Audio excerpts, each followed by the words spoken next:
Bueno, hola. Buenos días o buenas tardes, depende de la hora en que estén mirando este videíto, que voy a iniciar compartiendo un PowerPoint, que espero se vea bien,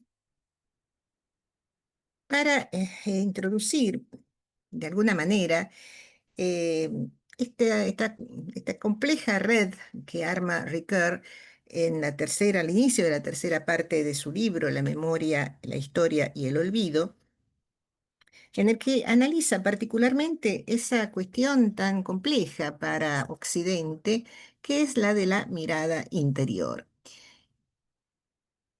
Y Ricoeur está suponiendo acá una distinción que ocupó el desarrollo de un libro anterior, que es El sí mismo como otro, donde se trata de esa diferencia constitutiva que él señala, de dos términos que inciden en la conciencia de identidad subjetiva. Uno de los términos es mismidad, el otro es ipseidad.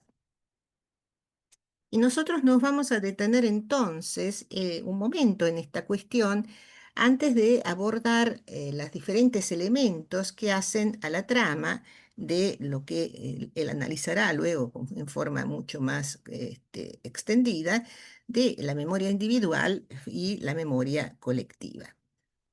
Bueno, vamos a ver un poquito esto, ¿no? Mismidad viene del latín, de la palabra latina idem, que significa lo mismo, y se refiere a los rasgos estables de una persona o una cosa, ¿no? Es decir, a los rasgos estables, permanentes, invariables en una persona, em, que sería la identidad sustancia, ¿no? Es decir, lo que va a permanecer idéntico a lo largo del tiempo. Eh, un ejemplo podrían ser los documentos de identidad, por ejemplo, el mismo número, ¿no? Asignado desde la primera infancia hasta el momento de la muerte de una persona, ¿no? Es decir, esta historia personal señalada o reunida en torno a un número.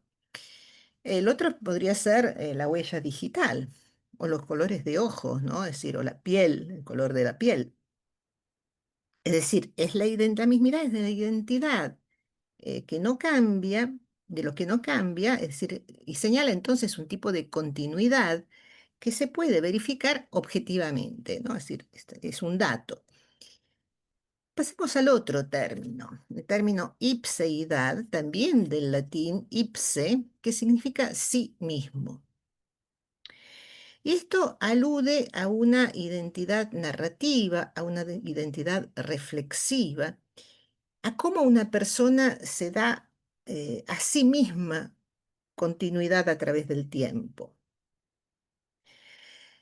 Podemos pensar que está ligada a una promesa, por ejemplo, a una fidelidad, a cierta palabra dada, ¿sí? Es decir, la capacidad de reconocerse en un relato que integra cambios, rupturas, transformaciones, ¿no? Es decir, todas esas etapas diferentes de la vida y de las relaciones que establecemos en la vida. Por ejemplo, puedo decir que puedo cambiar de ideas, de cuerpo, de posición social, pero sigo siendo yo, ¿sí? Entre comillas, el yo en tanto sujeto de la palabra, responsable de mis actos, responsable de los relatos que armo en torno a mi persona. Es decir, la ipseidad no depende de lo inmutable, sino de la capacidad de mantener esa identidad a través del tiempo. Y en el sí mismo como otro, Ricard va a afirmar que la identidad personal no se reduce a la mismidad, o sea, a esa continuidad, porque no somos solo lo que permanece igual, sino también lo que puede cambiar, pero se mantiene responsable de sí mismo. Es decir, mismidad e ipseidad son dos cuestiones diferentes y la ipseidad incorpora la alteridad, esas diferencias, ¿no? Para ser el sí mismo, entonces hay que pasar por lo otro, por el reconocimiento de lo otro que somos, ¿no? Podríamos pensar en múltiples ejemplos. Por ejemplo, si yo pienso que un amigo que envejece 20 años, ¿no? Es decir, su mismidad, son los rasgos físicos, es cierta fuerza, cierta apariencia, permanece en una continuidad que reconocemos, pero su ipseidad eh, permanece, ¿no? Si sigue siendo él sujeto de la palabra, de la memoria, de la promesa, a pesar de los cambios. Es decir, por ejemplo, una promesa también, ¿no? Aunque mi yo de hace 10 años no es el mismo que el de ahora, la ipseidad, ese reconocimiento interior, me permite sostener que yo sigo siendo responsable de esa promesa dada años atrás.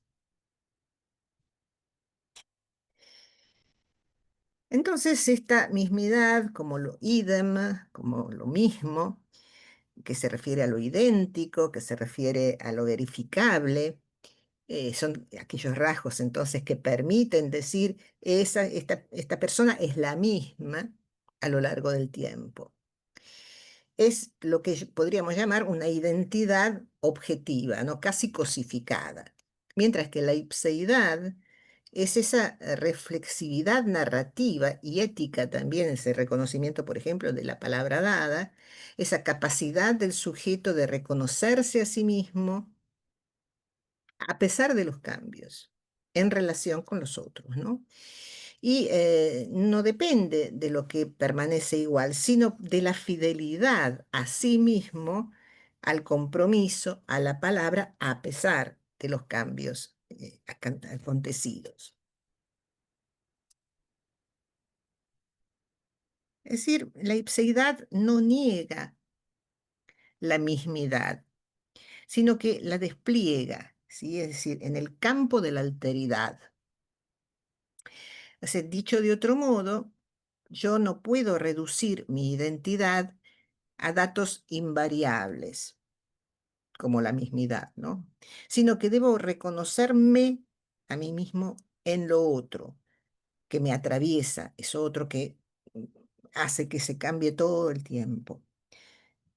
El tiempo, el cambio, el otro humano, la promesa, el relato, etcétera, etcétera, etcétera, ¿no? Todas aquellas cuestiones que no son inalterables. Es decir, la ipseidad es esa reflexividad, esa mirada interna, ¿no? Que le permite al sujeto reconocer su mismidad, su continuidad en lo otro.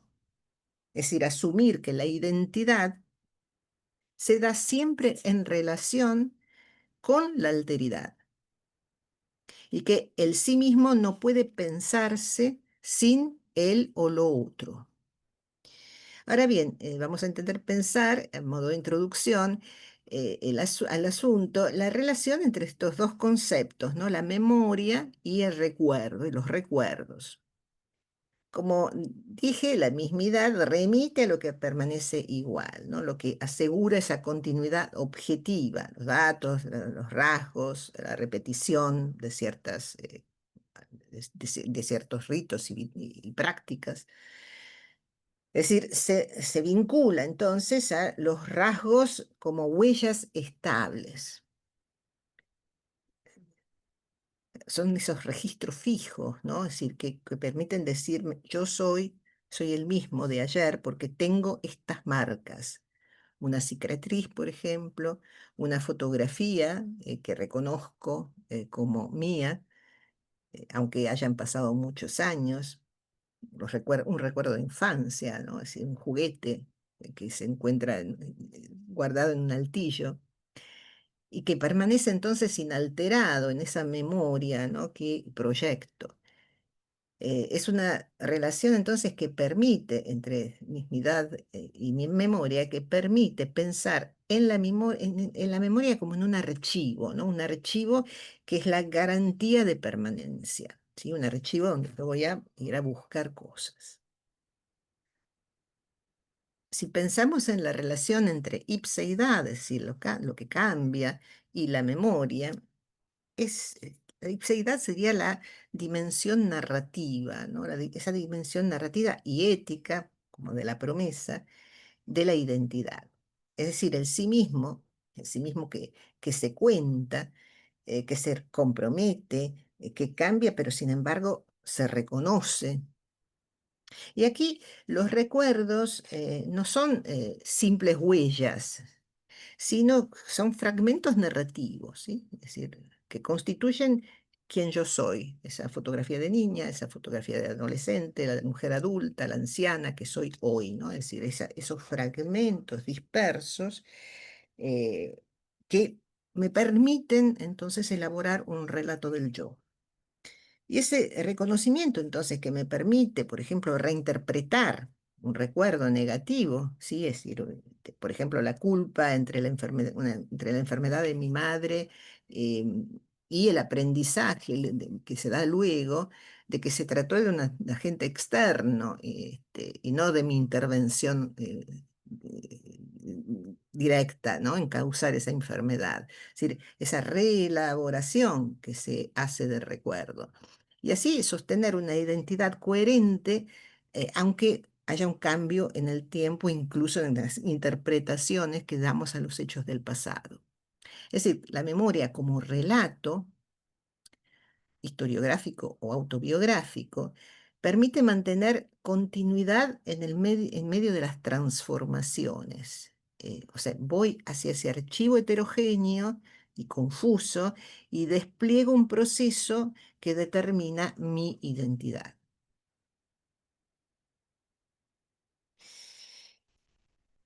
Memoria, recuerdos, identidad narrativa, entonces, es decir, la memoria se daría como este lugar de cruce entre idem, lo mismo, el archivo, e ipse,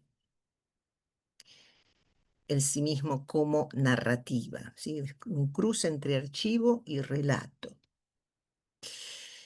Es decir, los recuerdos conservan esa mismidad, soy el mismo porque, recuerdo, por ejemplo.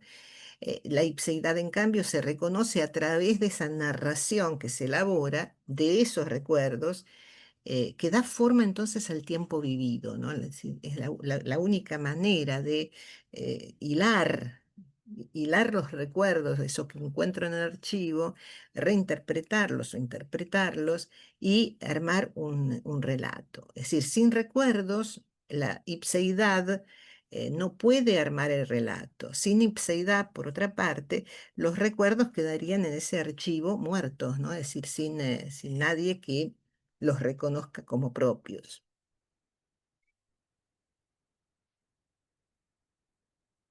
Entonces, para reunir estas cuestiones, tenemos la mismeidad, el idem como continuidad objetiva, como los recuerdos interpretados como huellas, ¿no? Esas huellas que quedan en nuestra interioridad.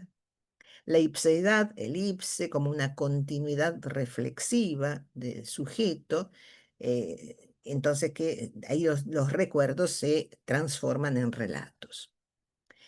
Y la memoria sería este espacio en el que se cruzan ambos polos, ¿no? Permitiendo reconocerse entonces en el tiempo y frente a los otros. La identidad personal no se mantiene por la pura mismidad, por la mera continuidad de ciertos elementos, de ciertos datos, sino por la fidelidad de la ipseidad que se confía a la memoria y al relato.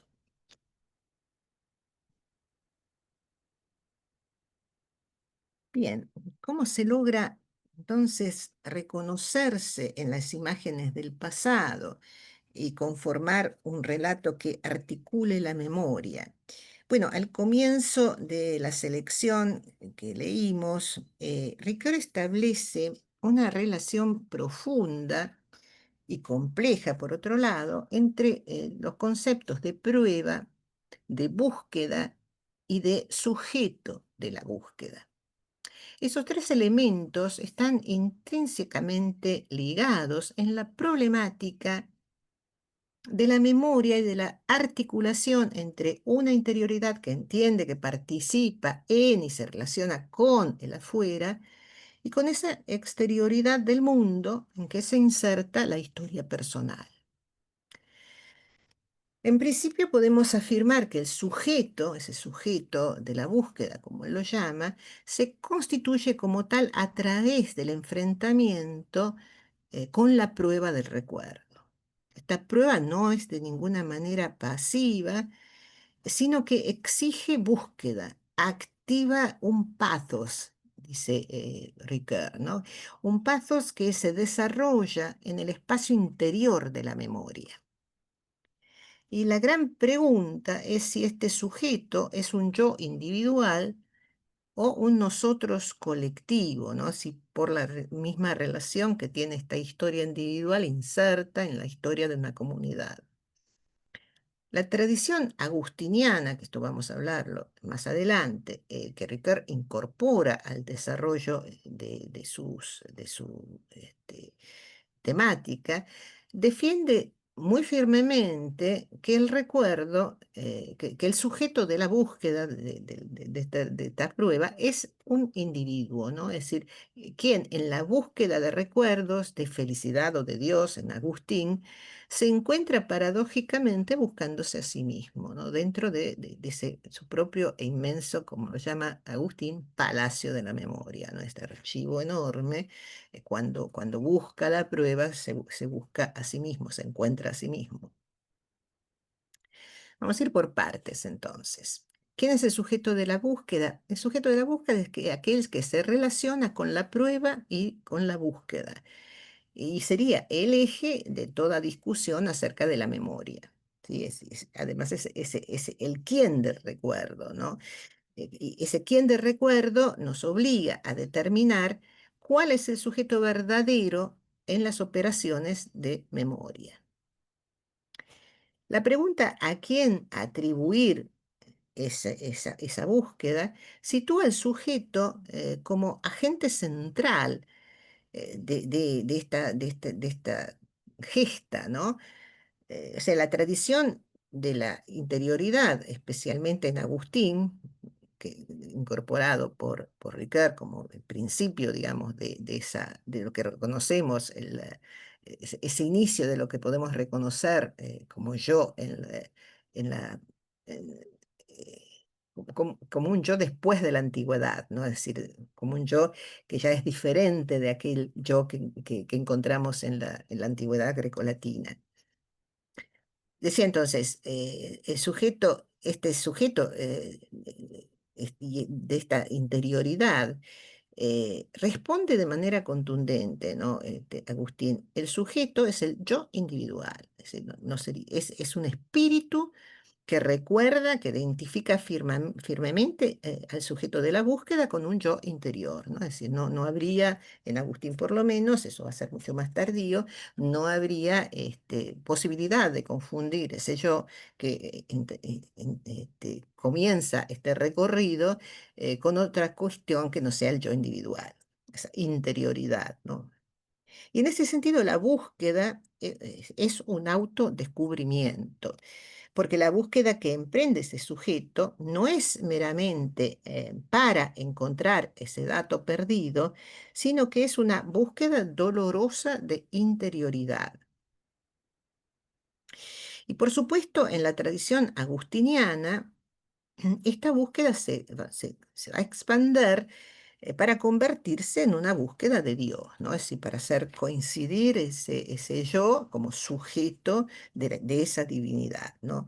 Y por lo tanto de esa vida feliz que se le encuentra con la divinidad en el interior de la memoria. Para Ricard, la prueba sería aquello que queda, ¿no? Lo que queda del pasado y que da consistencia a la memoria. Son esas huellas a las que nos referimos antes, ¿no? No es solo un objeto físico, sino esta huella que remite a un acontecimiento. Podemos encontrar miles de ejemplos para eso. Una carta, por ejemplo, ¿no? Una carta que encontramos escrita por alguien en circunstancias muy particulares, de un viaje, de una guerra, de un nacimiento, de una muerte, que apuntan entonces a ese acontecimiento, que marcan y despiertan la curiosidad, la curiosidad también de la vida del que lee, ¿no? Que queda entonces presa de esa prueba.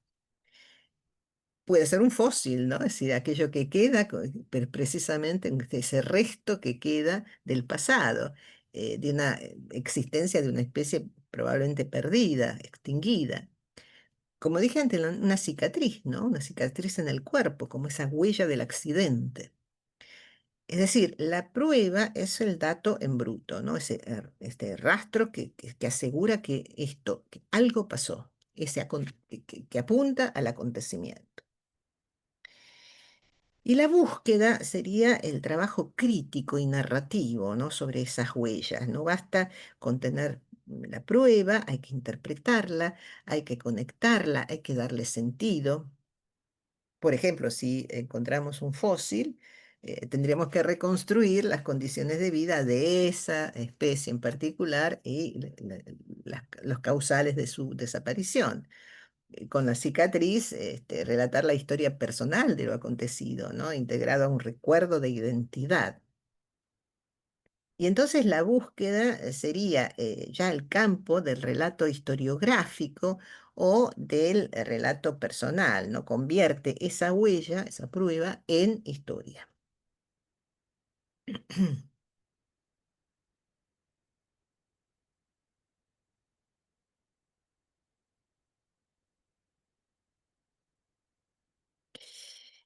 Em, Cuando pensamos en esta dialéctica que surge esta dialéctica de la memoria mediada por la prueba, tenemos esta doble, esta doble tensión entre pasividad, ese pathos, y esa actividad que es la búsqueda, ¿no? Así, cuando alude a la prueba y a la búsqueda, Ricard incorpora esta noción de pathos de la memoria. ¿Para referirse a qué? Bueno, para referirse al carácter pasional y afectivo de la memoria. Es decir, porque la memoria no es solo, no es un acto meramente racional, ¿no? Es decir, está cargada de qué?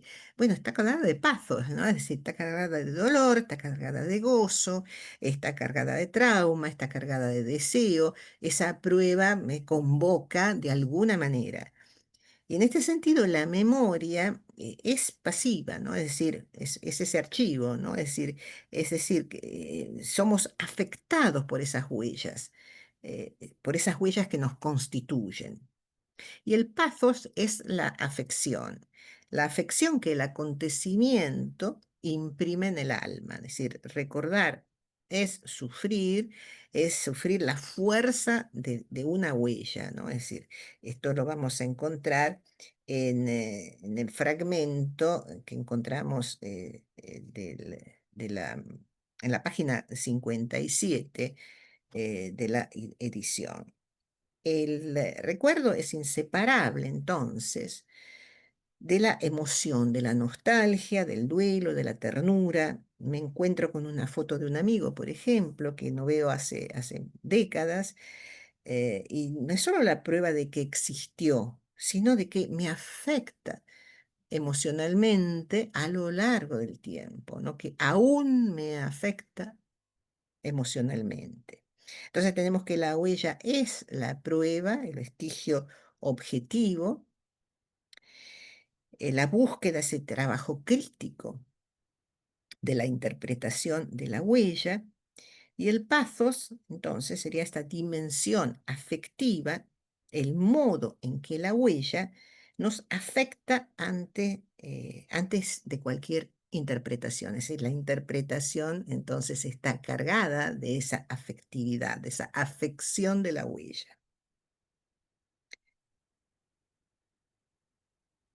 Podríamos decir que el sujeto de la memoria que enfrenta la prueba del recuerdo para superarla, emprende esta búsqueda que no es solo entonces un acto mecánico, sino una experiencia profunda, ¿no? Que define entonces al mismo sujeto. Me defino en esa búsqueda, me defino en ese relato eh, que voy a elaborar, que voy a emprender. Entonces, la prueba, la búsqueda son desafíos fundamentales de la memoria, ¿no? Es decir, Ricard presenta prueba y búsqueda como las dos problemáticas centrales y entrelazadas del recuerdo. Tenemos una interconexión inseparable, ¿no? Que el texto plantea la pregunta clave, ¿cómo puede uno preguntarse legítimamente a quién atribuir la prueba y esa búsqueda? Bueno, esto indica que no se puede entender por separado. La búsqueda del recuerdo, el desafío, la dificultad, el juicio, es lo que impulsa la búsqueda.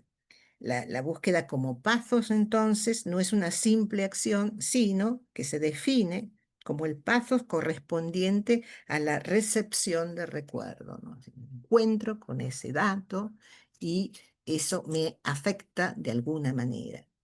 La experiencia vivida, el esfuerzo, la emoción que acompañan el acto de recordar, que no es entonces un acto neutro, ¿no? Es decir, el acto de recordar está embebido de ese pathos, está impulsado a la búsqueda por ese pathos. En este sentido, entonces, la búsqueda es la respuesta activa del sujeto a la prueba que se le presenta. Bueno, vamos hasta aquí y retomaremos con otro fragmento un poco más adelante.